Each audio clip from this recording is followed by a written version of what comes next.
Would you like to come paint a strawberry with me on Strathmore canvas using water-based oil paints? I'll be using Velvet Touch brushes and Georgian water-mixable oils. For a palette, I like using a piece of glass or acrylic because it's great to mix on and really easy to scrape off and clean after you're done using it. The paints that I'm using today are Georgian water-mixable oils by Daler-Rowney. I find it helpful to lay out all of my paint on the outside of my palette so that I can use the center to mix. I like to set up my palette moving from warm to cool tones. And the canvas that I'm using today has a really lovely gallery wrapped frame with a 1 3/8 gallery profile. I like to start out by sketching and underdrawing. It doesn't need to be overly detailed, but I can use this as a guide once I start putting my paint down on the canvas. I'm going to start off by mixing a small amount of yellow and burnt umber to make an ochre color to tone my canvas with. You can see that I'm mixing it with a palette knife to get it nice and smooth and the color that I like on my palette. Once I'm happy with the color, I'm transferring it to a little tub just so it makes it a little bit easier to get it really wet and a nice consistency for covering all of my canvas. I'm getting it nice and watered down so that it's a really thin consistency when I go to begin spreading it on my painting. I'm keeping it really thin because I don't want to cover up that underdrawing. I want to be able to see that after this tone has been put on my canvas. And I also want it to dry quite a bit faster.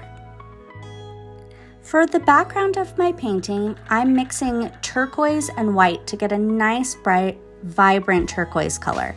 And you can see that the paints are really smooth and you can mix them to a nice creamy consistency on your palette.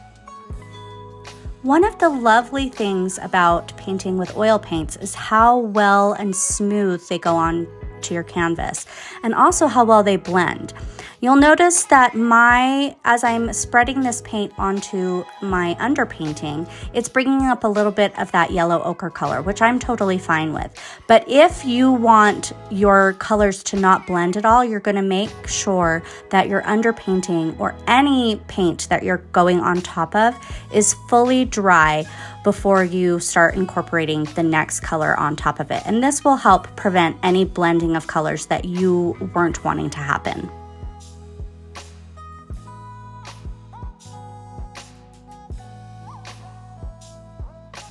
Next, I'm moving on to my shadow, and you're going to notice with your shadow that it's probably going to be a little bit darker and more intense the closer it is to your object. And something you can notice is that as you move further away from your object, shadows might diffuse a little bit and they might have a little bit more blue in them, kind of like the color that's in my background.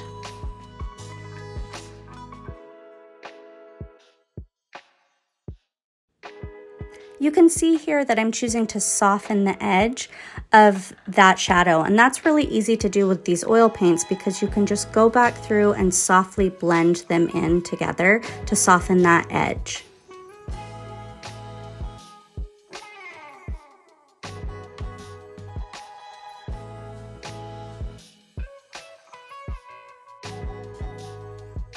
To begin painting my strawberry, I'm going to start with the lightest tones of the berry and move to the darker tones. You'll notice that the brighter parts of a strawberry are actually quite orange in tone. You can see that I'm using quite a bit of orange here. One of the great things that you're going to have as you begin to blend in some darker colors of reds and move between these tones is how easily they're going to incorporate and blend with one another because these oil paints are so smooth.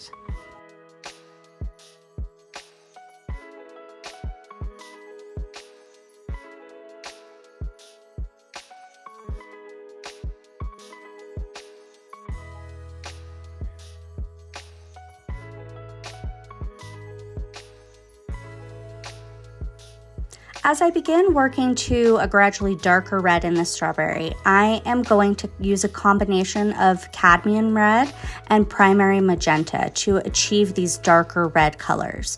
And as I move into the underside, I can even add a little bit of cobalt violet, maybe even a hint of black to my red to make it that much darker.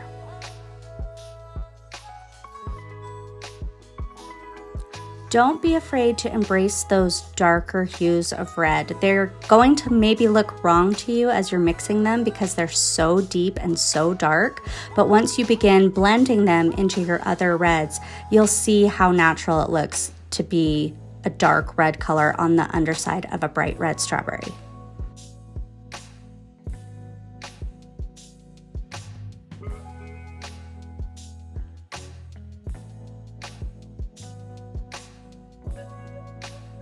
To get into some of the smaller places and tighter shadows, I'm actually switching to a round brush here. It just has a little bit more of a point, and I feel that I can get a little bit more delicate and have a little bit more control with my painting. You can see, don't forget the shadows that your leaves are casting onto the berry. That's going to give much more dimension to your strawberry.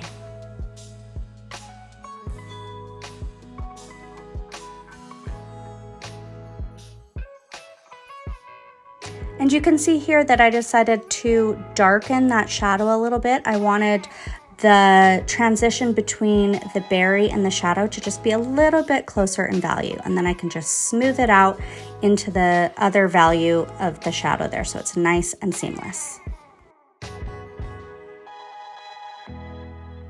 Moving on to the leaves, I want to capture some of the brightness of the green.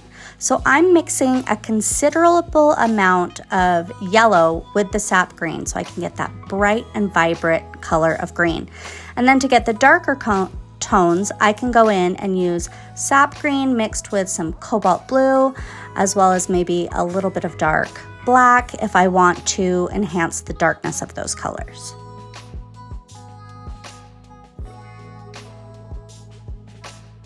One of the most fun parts of painting a strawberry is adding those seeds, and you'll notice that they move in a diagonal line across the fruit. You also want to pay attention to the colors of the seeds, which will transition from lighter to darker as they get to the underside shadow of the fruit. Next, we're going to move on to the reflected light, which bounces up off of the table and onto the underside of the berry. You're going to use pinks here, even though it seems like they're a brighter highlight, but you're going to save the whites for the top part, direct light that comes down onto the very top of the berry. You'll notice as you're adding those highlights that they make a diamond shape around the outside of the seed. As you go, you can blend this highlight around the edges to soften it a bit. And finally, you can go back in with highlights on your leaves just to give them a little bit of punch and make them stand out a little bit more. I hope you had fun painting a strawberry with me.